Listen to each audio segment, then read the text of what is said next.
Welcome back to my channel, you guys. I am Lisa Cortez. I am a certified life coach and I work specifically with women on all things inner work to get my clients closer and closer to the woman they've always wanted to be. So there's so many ways that we do that. Stick around on this channel to see some more. Before today's video, I wanted to talk about something interesting. I had this epiphany one day and I can't tell you the exact moment that it happened, but I was like, oh my gosh, women are the seed.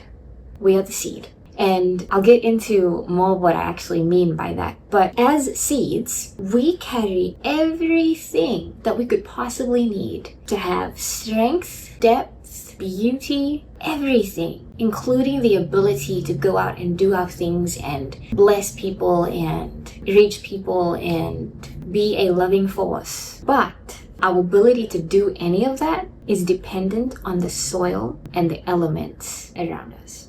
In essence, a seed is powerful. It holds so much inside of it, so much potential, and it's just waiting for the right conditions to bloom into something incredible. That is what we are as women. And so we might look delicate, but within, we have the strength to build homes and to hold families together. We have creativity to birth and nurture ideas and dreams and people into reality. We have love that heals and supports and anchors others. And we have dreams and vision, impact that the world has not seen before. But we do need the right soil. In the theme of marriage and women and men, we're going to call the soil the role of man. When we talk about romantic relationships, many of us are told to focus on being chosen. But what if we focused on where we were planted? That's what leads into the man being the soil. He can either nourish or deplete your nutrients. He can either bring you and add peace and safety and integrity and even spiritual covering, or he can drain you of your radiance, your self-worth, your confidence, even your beauty sometimes. Yes, you can argue that nobody can do anything to you that you don't allow them to, but there is such a thing as being tossed so deeply in a hole of nothingness to where we become shells of ourselves. Not all soil is good soil. And just because a man wants a woman doesn't mean that he is ready to nurture her. When we think of nurturing, we think of, does he speak well or is he going to tear you down? Is he going to knock down your dreams? Is he going to talk down your goals? Is he going to hush you when you're trying to speak in a room of people? Is he going to act as though you don't have anything good to say? Will he belittle you, diminish you from the inside out? Will he start to compare you to other women based on your beauty or based on your aspirations in life, whether it's too much or too little? Like, what type of soil are you going to be planted in? And that is what the choice is, right? We get to fully make that choice. People can always bring you down to their level, but it takes a whole lot more to bring them up or to bring you up to a new level. I remember seeing this Instagram reel where this guy was making a point with this young girl and he told her to stand, maybe you've seen this, comment if you have, but he told her to stand up on this chair and he said, try to pull me up on the chair. And obviously it's a grown man, it's a little girl, she can't, there's no way. And even if it was two adults, it would still be kind of hard. And then he said, now I'm gonna pull you down. And he pulled her down so easily. And that's really the concept, and that's what he was trying to teach her. The people in your life can either take you up or bring you down. But remember that if you are around people who have negative energy and don't know how to nurture and pour into you, you're going to be doing a whole lot of falling down than you are going up. You are the sum of the closest 5 people to you. So that can happen in their thoughts and you sort of adopting their thinking. It can happen in their talk. It can happen in their behavior. It can happen in their habits even. Anything. Like we absolutely absorb all of the things like that from the people that are closest to us. So in this analogy, if you'll travel with me, the rain and the sunshine, the other elements, is God's role in both. Okay, so here's the deeper layer. So God is the rain to the man in the sense that he softens him, he shapes him, he grows him. Without sunshine, there can be no softening, shaping, or growing. You can even see this in the sense that the soil covers the roots. The soil covers the seed. So is he the man, the type of man that can cover you mentally, emotionally, spiritually, financially, all of the things? And does the man recognize the rain that he is dependent on to continue to nurture him, shape him, soften him, and grow him?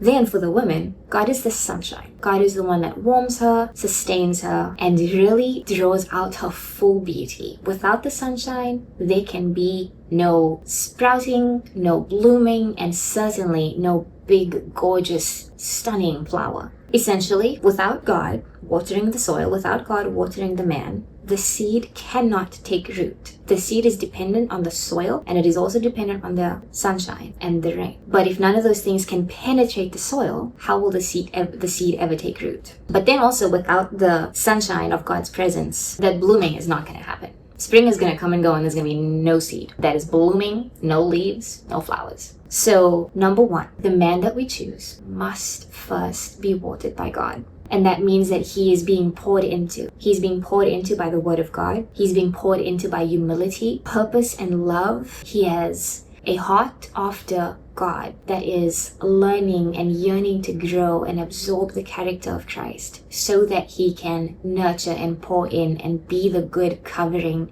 the good soil that the seed needs. That is what creates an environment where the woman feels safe enough to lay down her defenses, to lay down her anxieties, to lay down her fears, because she is in good soil, nutritious soil. She lacks nothing. A godly man doesn't just want a woman, he is ready for her. He is ready to nurture her. This means that he makes space for her growth. He speaks life over her. He reminds her of her beauty and of her impact and of her potential when she forgets. And he takes delight in her uniqueness without comparing her to anything and anybody else. So a man that is led by God will recognize that you were not here to be controlled. And that's where the beautiful concept of submission comes in, because it's not about control. It's not about telling you how things are going to go and you just having to like whimperly walk into it and cower. We don't do that. It is submitting because there is safe soil where you are being spoken life over. You are being cultivated on the inside and out. He is taking care of you emotionally. He speaks well of you, to you. He's aware of his tone. He recognizes his faults and he's willing to acknowledge them and apologize for them.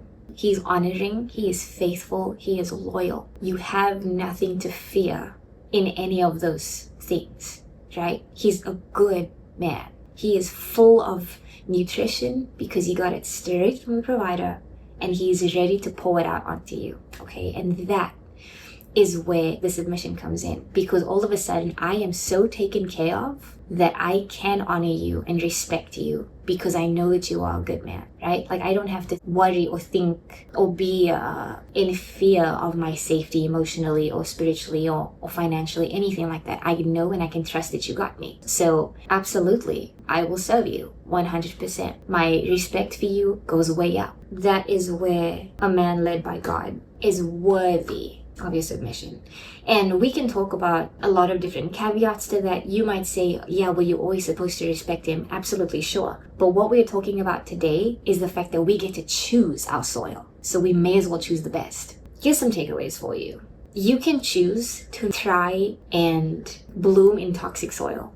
It is not going to work. You are going to die a little more each day. It is going to leave you drained, confused, feeling small, ugly, feeling undesired, unwanted. The caveat to that is no matter how good the soil looks on the top, you don't know the nutrients that go into that or that's missing from it. The soil could look real good, but if there's nothing in it to nurture you, you will still be drained, you will still be alone, you will still be a dying seed.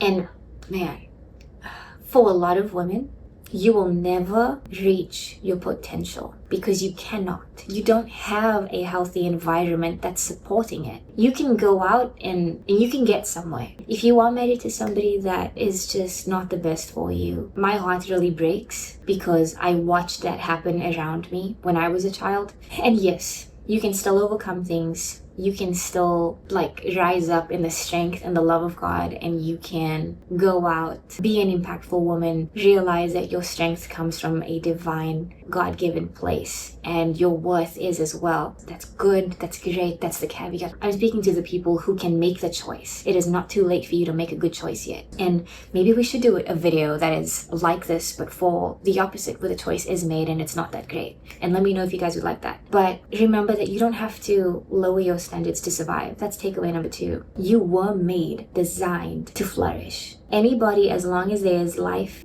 breath in your lungs, you have a purpose, and your purpose is not yet fulfilled.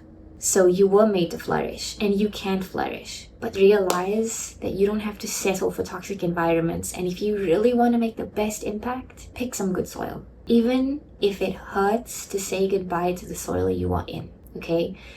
I will tell you a story, which was totally not part of this video. But at one point, I thought I knew who I was going to marry. I really did. Seemed amazing on the outside. I thought that this was it. And then it didn't work out. And I was confused, frustrated by it, of how it all went down. Felt like it wasn't fair the way things happened, and I wasn't treated very well, not just by the person, but by the person's mother, which really was the issue. But I thought that was the end all be all. And now, and even really quickly after that, because by the grace of God, I picked myself up and I had good support and I had good friends. But now I'm like, what was I thinking? I thought that this was the best it got, okay? That's not the case. When God takes something away from you, He can only replace it with something better. That's just who the God I serve is. No matter what soil you are in right now, if there's something in you that's going, I'm a little unsettled, I don't know what's going on, I'm not so sure it's this person, please honor yourself and honor the future you and honor your future daughter and take yourself out of it. And I know that it's hard, okay? And if you need help and guidance on doing this and rebuilding and growing and figuring out who you are separate from somebody, reach out to me. That is why we are here. But it is not worth it to get stuck in even mediocre soil. And from the day you were born, before the day you were born, there was a stamp of purpose placed on your life. You have everything you need to be a woman that is filled with depth, divine strength, courage, and wisdom, that you don't have to settle for anything less than what would support that version of you. Takeaway number 3, let God shine on you before anybody else does. God's love, His identity, and His worth and growth is the best thing that you could ever tap into. Why? Because let's just say He was the one that made you and He knows exactly what you would need. In that acknowledgement, realize that a good man will reflect that. He will not compete with it. He will be the guy that says, oh, you didn't spend time with God today? You didn't get to your devotional? Please go. Do it. He will be the guy that points you to Christ rather than himself. Because at the end of the day, people are fallen. Men are fallen. Women are fallen. We cannot be perfect no matter how hard we try and no matter how much pressure we or anybody else puts on us. If you haven't yet, play around with saying pray. Play around with opening the Bible. And then to the men listening to this, water your soil before you try to receive someone else. Like, let God do the inner work in you. Realize strength is the ability to take a seed, provide exactly what is required to nurture it, and watch that seed bloom. Because at the end of the day, the successful men are the men with solid women that stand behind them. But the only way that they can tap into a solid woman, the best version and the most solid version of their woman, is when they are pouring into her. When she has no need to be in survival mode, where she's not questioning your every move, where she's not questioning how you feel about her. None of that. You want to be the best man that you possibly could be, the most impactful man, the most courageous man, the most successful man? Nurture the woman that you have. I promise you. It's just how it works. Then just also realize that a good woman, we're not looking for perfection. The world might say so, and maybe part of this video made you feel like it, but we're not looking for perfection. We are looking for soil that is deep enough to hold space and support our roots. So, here are some practical things you could do, because I love practical things, and I have some journal prompts for you. Number 1, am I growing or shrinking in my current environment? Number 2, what parts of me feel like they're blooming and what feels like it's withering? Number 3, how do I want to feel in the soil of my current or future relationship? And if you are in a relationship and you have a partner, here are some questions you guys could do to do a nice little check-in with each other, okay?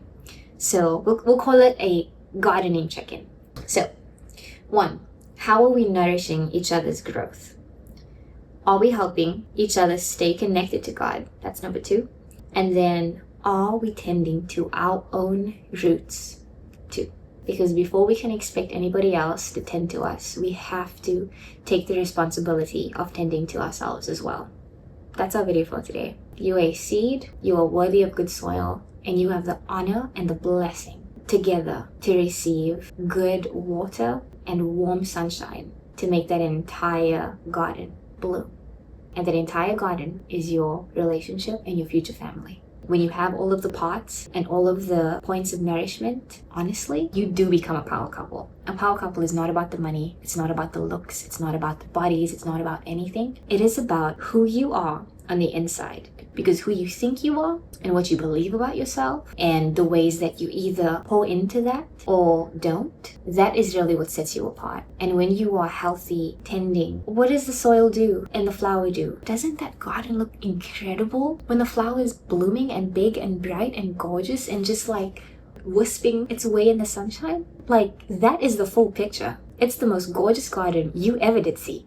And that can be you and your partner in this life. Fully possible if you just tap in.